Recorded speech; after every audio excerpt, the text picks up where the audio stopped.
Hmm.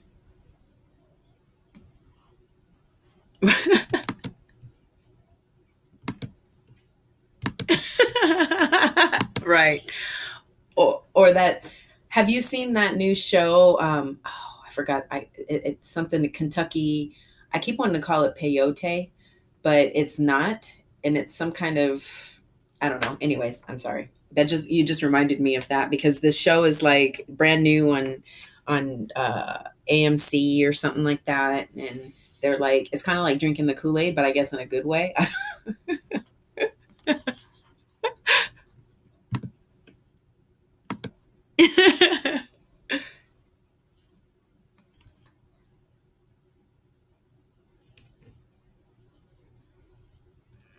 Hmm.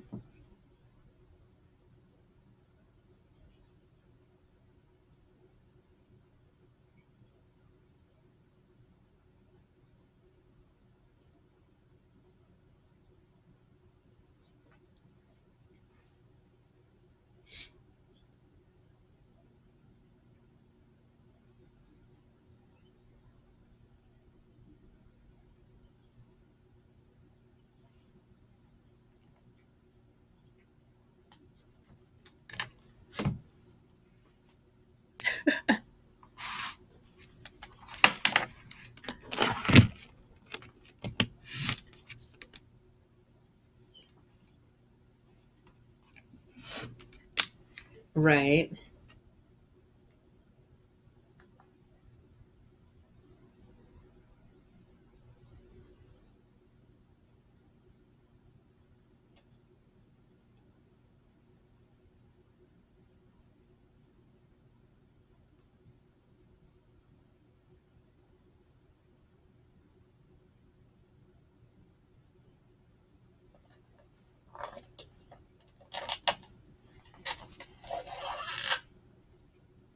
Nice.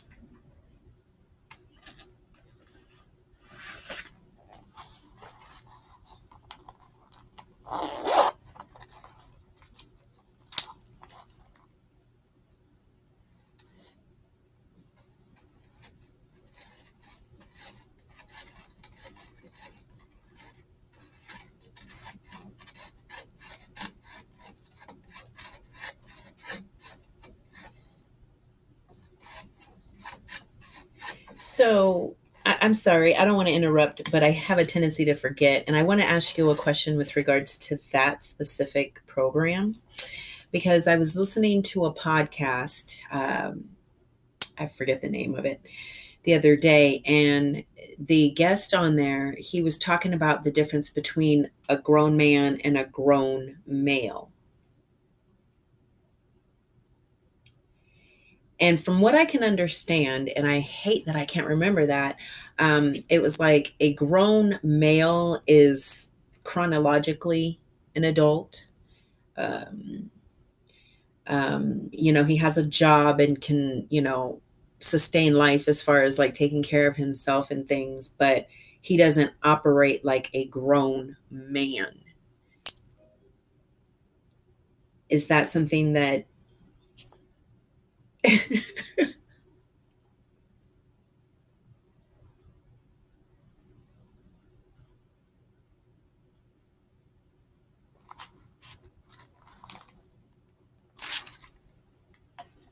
is that something, because I started thinking about that from a woman's perspective, because I definitely see grown, well, I don't know how to, females, that just sounds crazy, but versus grown women, I guess by his definition. Is that something that you would cover or have even thought about the differences between?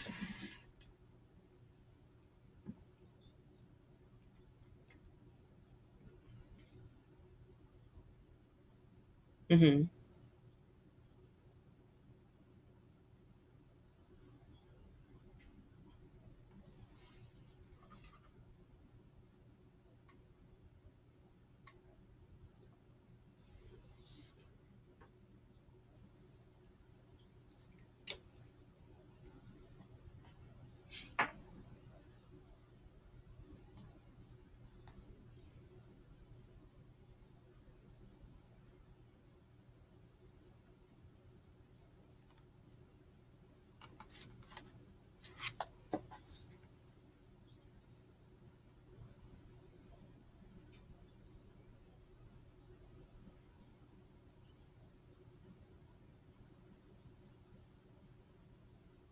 Mm-hmm.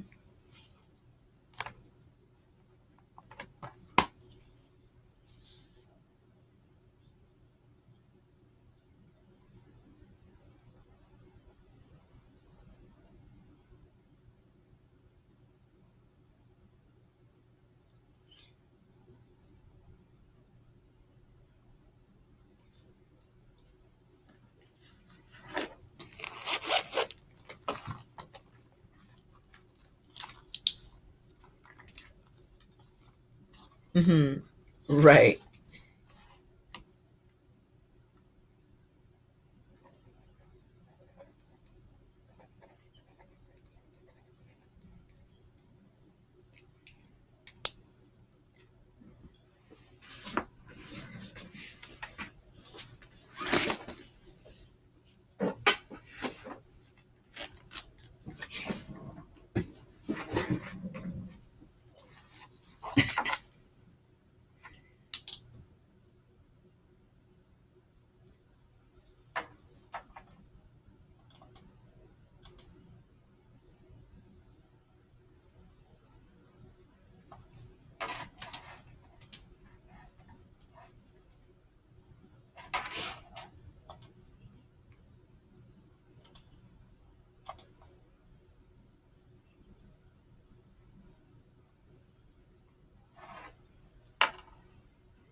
Most right.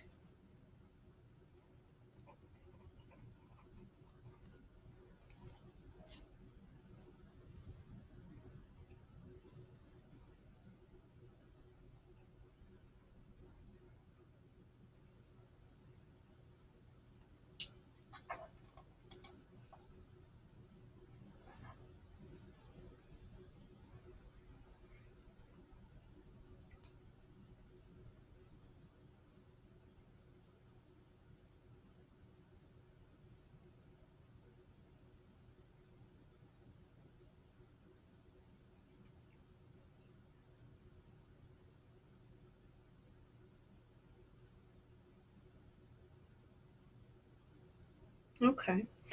Well, he did say that he was writing a book. I'm trying to look it up right now as we're talking so I can give credit where credit is due because I definitely like agreed with him. I was like, "Oh my gosh, that makes so much sense on both ends of the spectrum."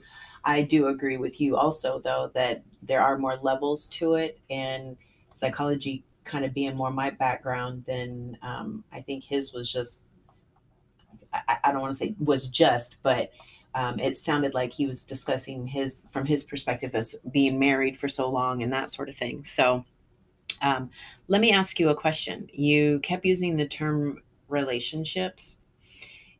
Is it fair to say that relationships that everything is a relationship, whether it's romantic or not?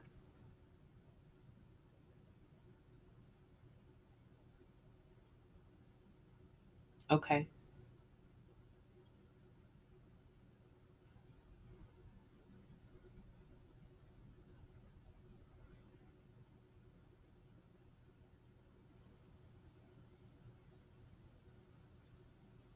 gotcha. Okay.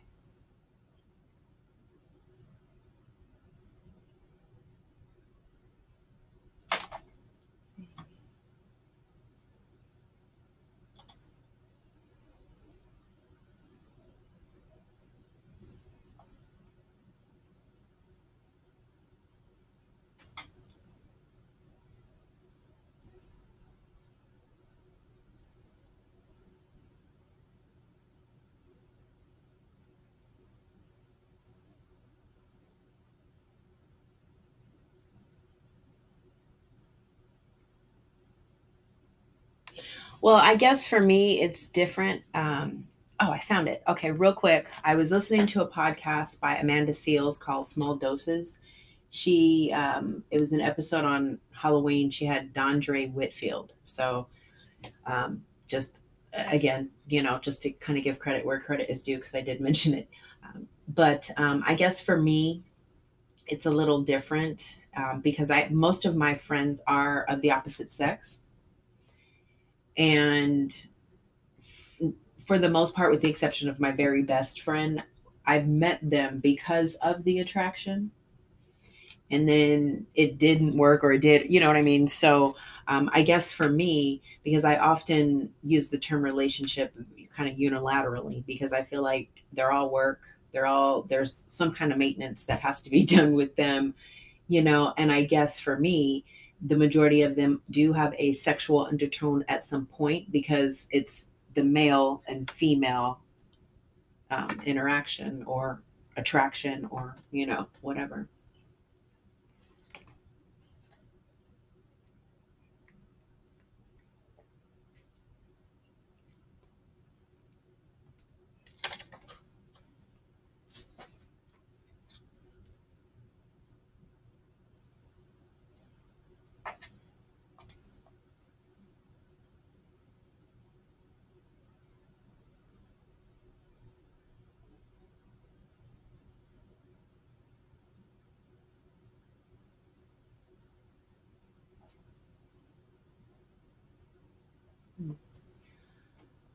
I also think I try to oversimplify things. Like, I don't want it to be that complicated. Like, I want everybody to be the same. You know what I mean? Like, if you're here.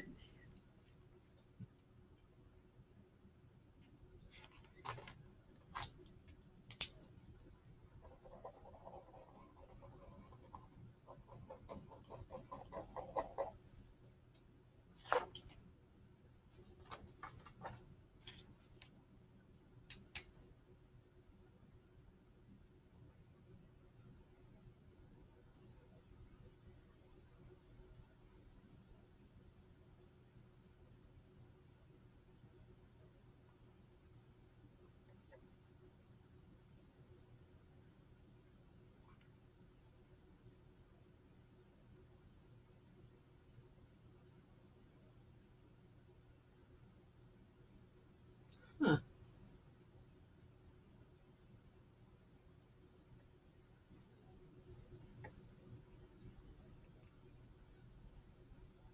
Or at least looking for them, because I don't know too many. Most of them, it's funny because my son Ty, he's 16. He and I were watching an episode of Friends, and this analogy has been blowing my mind all week. And it was the episode where Ross and Rachel were fighting because Ross had slept with the copy girl during their quote unquote break, right? And Ty was like, "Ooh, he's about to get it," because he said something and set Rachel off again. And I was like, "Well, let this be a lesson to you. It's not cool to cheat on your girlfriend." And he was laying down and he sat up and he was like, "No, I'm sorry. I have to disagree with that." And I was like, "Okay, preach, brother." And he said, he was like, "You don't tell a grown man that you're on a break and then get mad at him for what he does on said break." And I wish that I had like a GoPro clip to me, because he was clapping his hands. I mean, like, he was serious. You would have thought I was talking to a 40-year, like, you know what I'm saying? He was so serious. And I was like, okay, touche. I agree with you. I totally agree with you. I said, but I'm going to let you in on a little secret, because your mama keep it real.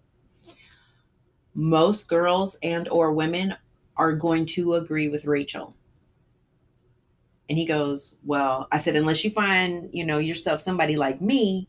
And he was like, "Well, there's nobody. There's not many out there like you." And I was like, what is that supposed to mean? And then he said, "You're a goose among duck."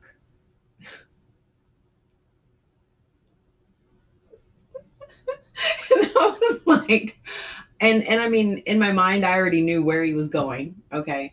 But it was just so funny to get the analogy. And then, of course, me, I was like, well, wait a minute. What do, because he was like, one duck will see another duck and just start following it automatically. And then the next you have all these ducks following each other in a dang circle. He's like, you're the goose over there on the side. And I was like, thank you, I think. And then, because then I was like, well, what do geese do? Do they fly? And then and then the chickens were introduced. Like it just went way left. But my issue is finding, I guess, the other geese, male or female. Well, that's where the chickens came in and the hens, because we didn't really know. And then he was like, you know what I mean? And I was like, yes, I do. And I appreciate the fact that you see that. That's, I guess, a measurement that he uses in daily life, or at some point he at least recognized it. So that made me feel good. Oh, I'm a goose. I'm a goose. It's pretty interesting to see and experience the world through his eyes, because he really does watch everything, um, look at everything. When I was telling him that I was going to be interviewing you, he asked me why. And I was like, well, because I've retired from event planning and I want to go on what I have always believed to be my true path. I want to help people, especially now. And I guess you were one of the people that I was drawn to, because it was like I went through a couple of weeks right before it just clicked, like the sense of urgency just clicked. And where you and I hadn't spoke, and then all of a sudden I'm like, yes, I need to do this immediately. And then the universe made the date available and the time available, the method available, and everything. And I just, I'm so thankful for that. I'm so thankful for the ability to recognize that. And I hope to be able to visit and maybe attend some classes or teachings, or just sit in or take notes or wipe off the chairs while you guys talk. I mean, I want to soak up as much knowledge while I'm not going like necessarily a relationship route. The relationships are key in so many areas, and I am getting certified as a life coach, and want to just soak up as much information. I'm like a sponge that hasn't been used. It's freshly out of the package. Um, and that brings me to the professional standard. I'm Blackpool. What, I'm reading your bio, and I saw the pictures and everything. And I mean, the experience just in itself, just to go and look and watch, looked amazing. So tell me about that. Oh, is that what that is? I didn't know. Okay, okay, okay. I see. I see.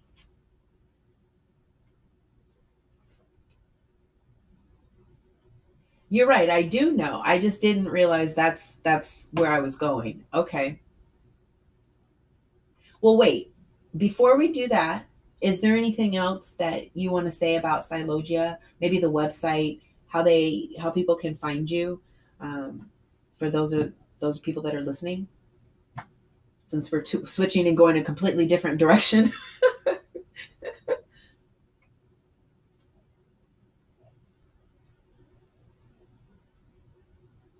I love that.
Nice.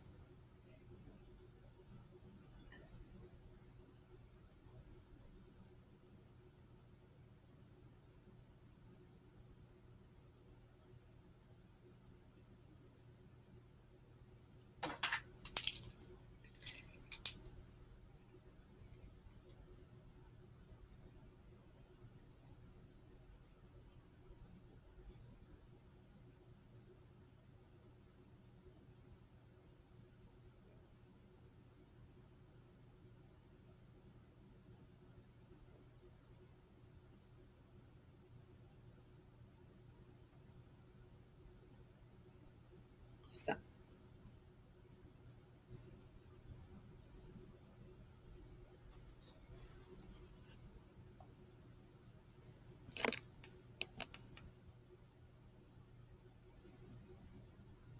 oh my gosh. That, yeah, absolutely. Because didn't we just have a shooting in California and they think that the guy that did it was is suffering for PTSD?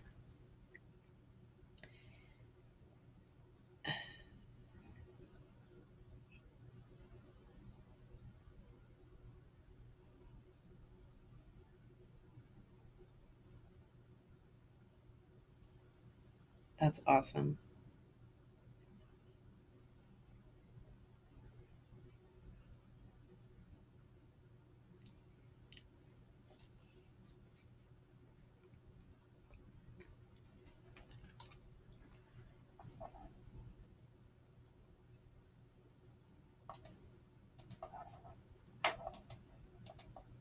Well, that is awesome, especially the work that you guys are willing to do for the soldiers and things like that. Like I well, anybody I feel like that could be suffering right now needs to find help in some way, shape, or form. And that's honestly what motivated me. I had a voicemail from somebody that I have only known a very short time, and quite honestly, I can't seem to get rid of.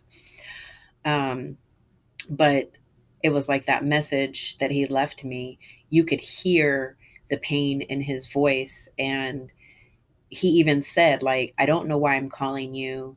People keep laughing at me because I mean, for a while I had to just completely like block him everywhere because I didn't know how to help him, or I wasn't, ready for that kind of responsibility. And it was that voice message. I woke up and I was like, oh no, because my friend just sounds, and it's not even somebody that I would never like. He's somebody I genuinely consider a friend, and it broke my heart and motivated me at the same time. So that's awesome. I'm gonna have to check some of them classes out on my spiritual growth. Okay, so professional standard, is that the name of the competition you were in? Okay,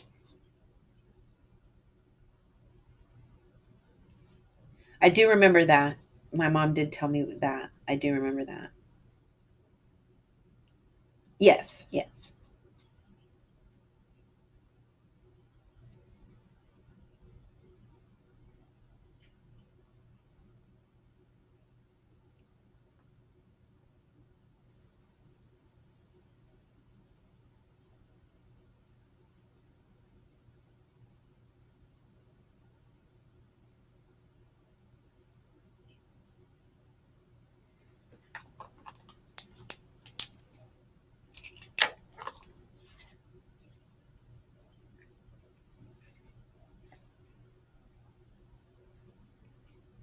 I'm sorry, did you say 9 a.m. to 2 a.m.? Wow.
Well, I do remember seeing the pictures, and I guess I don't know why I thought that it had something to do with Silogia, but I guess because it was so pretty, and I always akin you to like healing and prettiness, and you know what I mean. Well, not prettiness, but you know what I'm trying to say.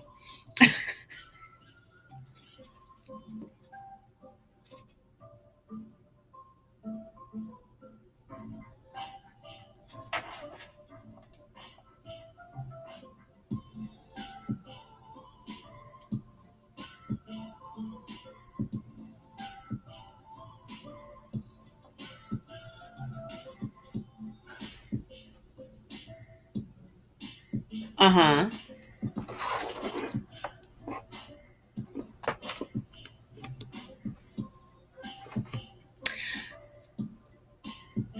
I do remember that because we did that at the class at the thing that I attended, didn't we? Yeah, like we had to be really because I remember I remember thinking Danielle was my partner. And yeah, and I was like, oh my gosh, I'm so glad that she's like easy to look at and it wasn't somebody. I mean, like I don't like to call people ugly, but when you're going to be that close to somebody and it was like, oh gosh, I didn't want because I'm a very visual person and I just like remember thinking, oh gosh, if there's like a pimple that like anything would just set me off and then my mom would be mad at me and because I made a fool and yeah, anyway, sorry. I just this it was a very profound experience on so many levels because that was when I literally did not want to call anybody ugly from that experience on. Like it made me very conscious of it because that was kind of when well, I mean, I had very many profound takeaways because I it was just a really great experience. That's all I can really say. I mean, we could talk for hours on just everything, but I just remember certain things like that because I remember thinking when you were saying, giving us the instruction and we were, going to be so close and I'm not like, I'm a hugger, but I don't want you really close to me for very long. I give those quick, real, like, ooh, don't touch me hugs. But even though I'm a hugger, it's crazy. But anyway, sorry. Just reminded me. Hmm.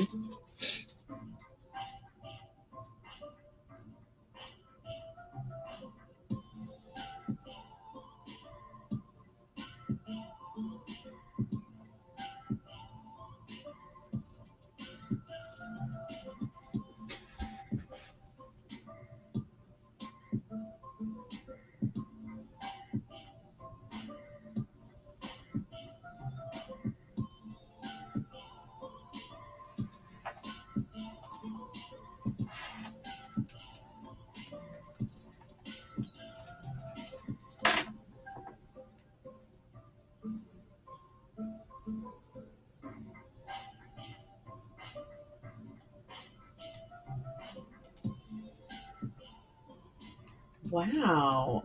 That that sounds like fun. I mean, I'm not really good at following direction or anything. So as far as me like competitively dancing, I wouldn't yeah, no. I wouldn't be good at that, but just like ship hopping and dancing, that is would be right up my alley.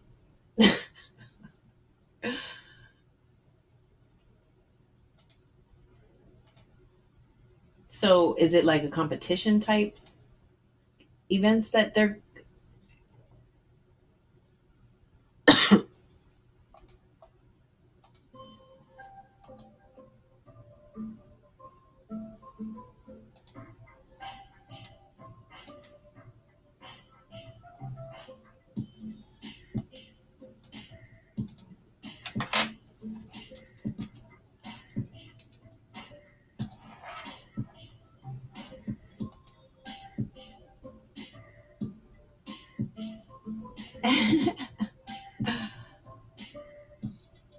and when do you start working with them?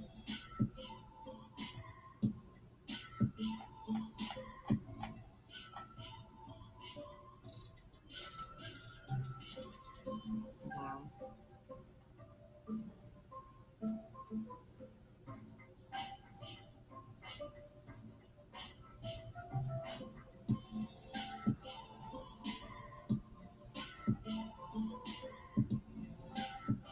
Yeah, I'm on the website right now. All of this looks super fun. Like that trip to Alaska you were just talking about. Huh. Fun.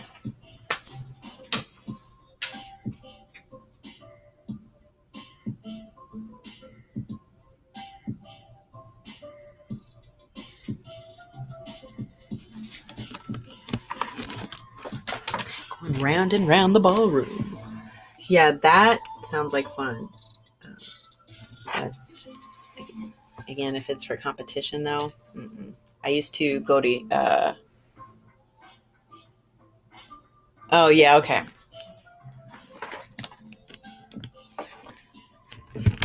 So, do you take trips and like do dance lessons based on the area that you're in?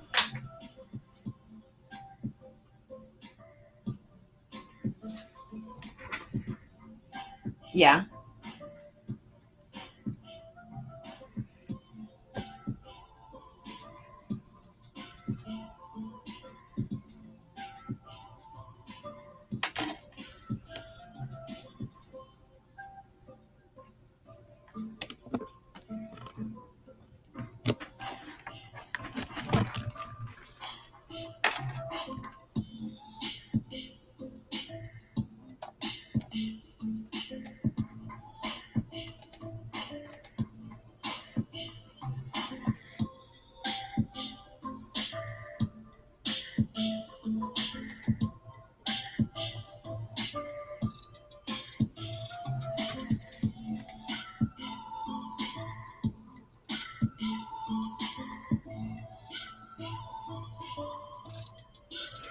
Yeah, that would be fun. I love to dance. It's something that I mean, again, I don't like dancing with other people because I may switch it up at any given moment from what I'm doing or beats or whatever. Um, the kids in my life are quite amused and embarrassed a lot of the times because I will just like the other day, me and Ty, I was taking him to his dad's and we had to stop for gas. And I came out of the gas station after paying for my gas. And I just had this sudden urge to just start dancing and spinning and jumping. Like, I don't know what it was. And now by this time, he's kind of used to it. And he's like, that's just my mom. But the excitement got the most of me. And I almost, pardon my language, but ate shit. And I mean, like, and I was like, why didn't you record me? I need you to record this stuff because here's the thing. The way that it was feeling to me was like this adrenaline high. Like it just kept feeling cooler and cooler the more I spun and, because this guy was playing music. So I even had music playing that I felt like he started playing just for me. And I was so excited. It was like a little high. So I didn't realize that like I was about to fall over until this guy, some random guy, like leaned over to catch me because that's how close I came to falling on my face at the gas station. And Ty was like, I said, I'm sorry. I know you hate it when I dance in public and I embarrass you. And he's like, actually, I'm used to it for the most part, because I mean, even as a little kid, I would like his barber, for instance, is one of my very close friends. So I would take my shoes off and dance on the tile in the barbershop with my socks. Like that's just, he's used to it though now. He knows that mom just, we're a musical family. We always have earbuds or something in our ears. We're always singing, my sister and I communicate through song lyrics. So it's like, it's in our blood, but me to do it. I remember going to Zumba with a friend of mine and you kind of have to follow the instructions of your instructor. And of course I had to be in the front because all the mirrors were there. And I would be dancing and I'd start out real good and I'm real motivated to, do what everybody else is doing. And then all of a sudden my jam would come on and I'd be like, oh yeah, don't stop, get it. And I would get really excited and then be moved to the back because I'm distracting everybody. because they don't know who to follow. I got my own little squad over here following me because what I'm doing looks like fun. You know what I'm saying?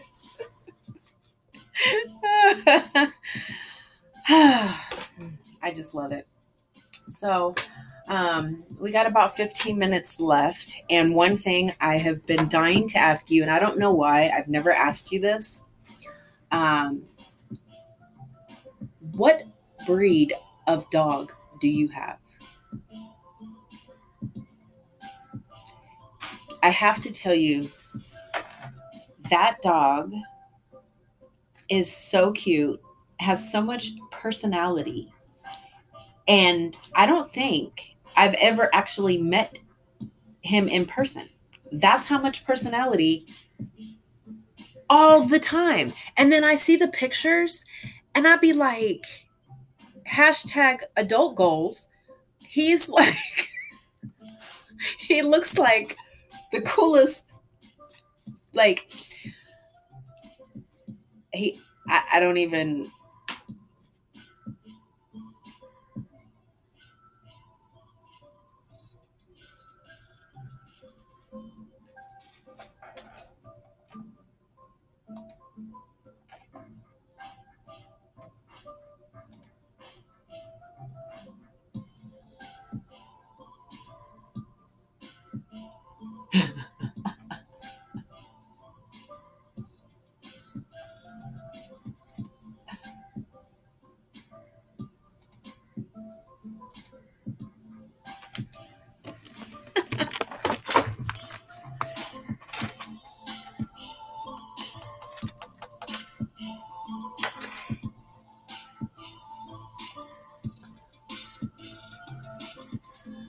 Listen, my mom is one of those people because every single time she's ever seen him, and she's not a dog person, and every single time he's ever come to visit, she's always like, oh my gosh, Schnapps came to the office and Schnapps this and Schnapps that. And I just love him. I mean, this dog is so cool. And if I were to have a dog, it would be him because Mia, I'm trying to tell you.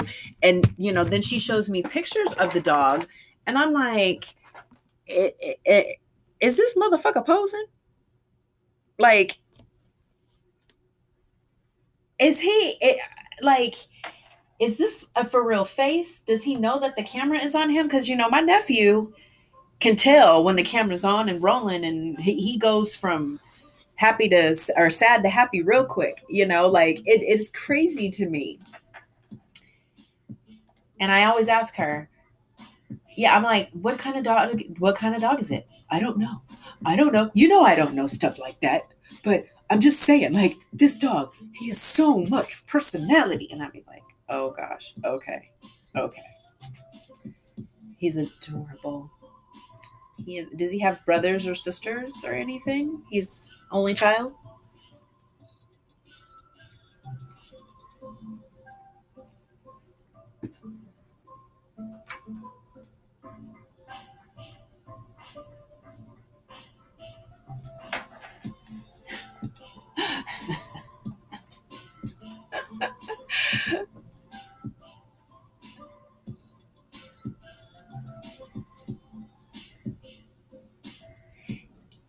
It's funny because my mom is not a dog person. I mean, on any level.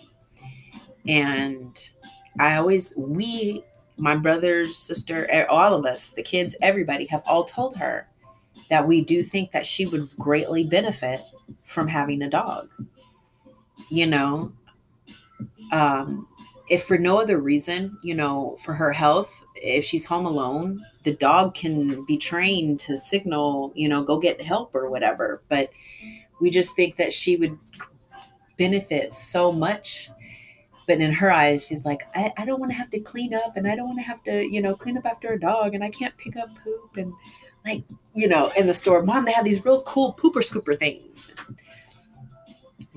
but I think that would be, I wish I could, like, pull rank or something and have like her doctor require it, like prescribe her a dog. everybody that I know that has a dog, they just love them. I know that I'm not responsible enough for a dog, or else I would have one. Like, I think I like, like one thing I like about your dog is he kind of looks like one of the more like the uncles of the Ewoks, because my inner nerd is shining through, and I always thought Ewoks were so cute. And the little puppies, the little dogs, I forget. See, I don't even know breeds or anything, like, but the little dogs that look like Ewoks, I would love to have a bunch of those running around at some point. But I'm just getting this adulting thing under wraps, and too often do I feel like my 16-year-old is more, mature than I am. I mean, I thought I could fly at the gas station. So, like, not now, but at some point, I hope to get one and sneak one into her house too.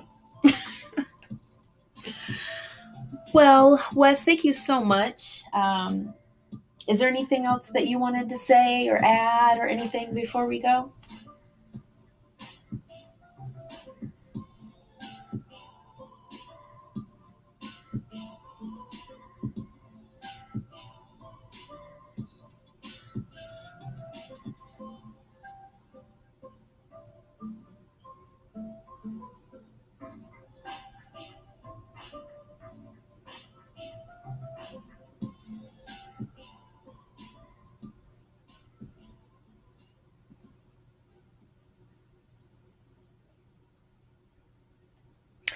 Oh,